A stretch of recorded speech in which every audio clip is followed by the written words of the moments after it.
आज काही मतदारसंघातील उमेदवारांच्या संदर्भात मी घोषणा करणार आहे. सुनील तटकरे. भाजपचे नेते आणि कार्यकर्त्यांच्या काही मागण्या होत्या, त्या मंत्री रवींद्र चव्हाण आणि प्रदेश अध्यक्ष बावनकुळे यांनी ऐकल्या. लोकसभा निवडणुकीसंदर्भात रायगड आणि 48 मतदारसंघासंदर्भात आम्ही जोरकसपणे काम करत आहोत.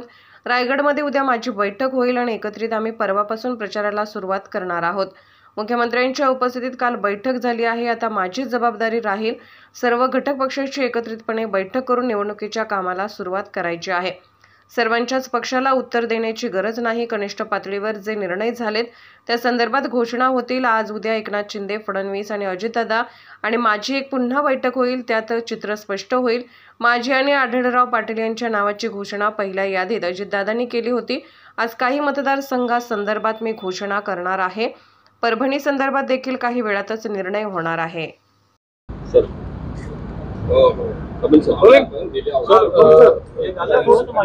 रायगडच्या जागेवर थोडी भाजपामध्ये थोडी नाराजगी होती, ती दूर करण्याचा प्रयत्न झाला, कसं बघताय?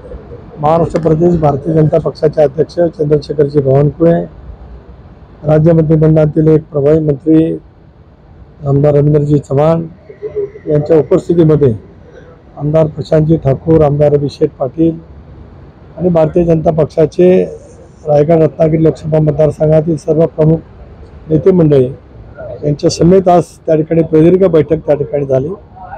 स्वाभाविकपणाने भारतीय जनता पक्षाच्या नेत्यांच्या कार्यकर्त्यांच्या काय भावना होत्या त्या बावनकुळे साहेबांनी आणि चव्हाण साहेबांनी सकाळपासून प्रदीर्घ ऐकल्या. महायुतीचा उमेदवार या नात्याने माझ्या समेत या विषयावरती चर्चा त्या ठिकाणी करायची होती आणि आजच्या बैठकीमध्ये पूर्णपणाची चर्चा त्या ठिकाणी झाली.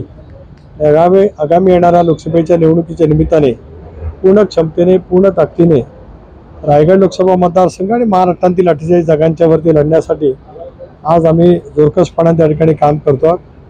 उद्याच भारतीय जनता पक्षाच्या प्रमुख नेत्यांची माझी बैठक त्या ठिकाणी होईल आणि मग शिवसेना, राष्ट्रवादी काँग्रेस पक्ष आणि भारतीय जनता पक्ष एकत्रितपणाने लोकसभेच्या निवडणुकीच्या प्रचाराची सुरुवात परवापासून त्या ठिकाणी करतील, अशा पैचं नियोजन आजच्या बैठकीमध्ये त्या ठिकाणी ठरलेलं आहे. स्थानिक शिवसेनेचे जे आमदार आहेत ते विश्वासात घेतलं, त्यांना विश्वास घेतलं कसं?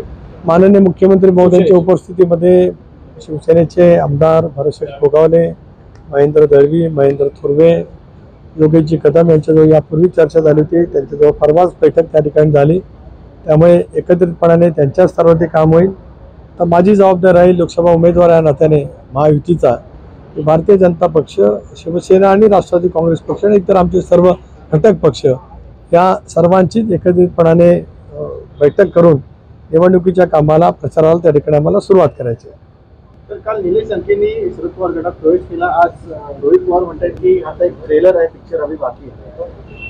असं आहे की सर्वांच्याच वक्तव्याला काय मला फार उत्तर देण्याची आवश्यकता वाटत नाही.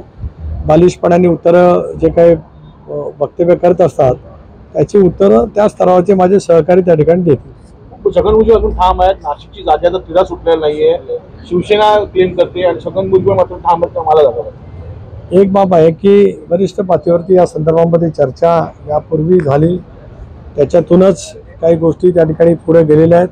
आज उद्या राज्याचे मुख्यमंत्री एकनाथराव शिंदे, उपमुख्यमंत्री देवेंद्रजी फडणवीस आणि उपमुख्यमंत्री अजितदादा पवार आणि प्रदेशाध्यक्ष म्हणून मी आमची बैठक आणि बावनकुळे साहेब अशी आज उद्या होईल आणि त्या संदर्भातले सुद्धा निर्णय 2 दिवसामध्ये त्या ठिकाणी निश्चितपणाने होतील.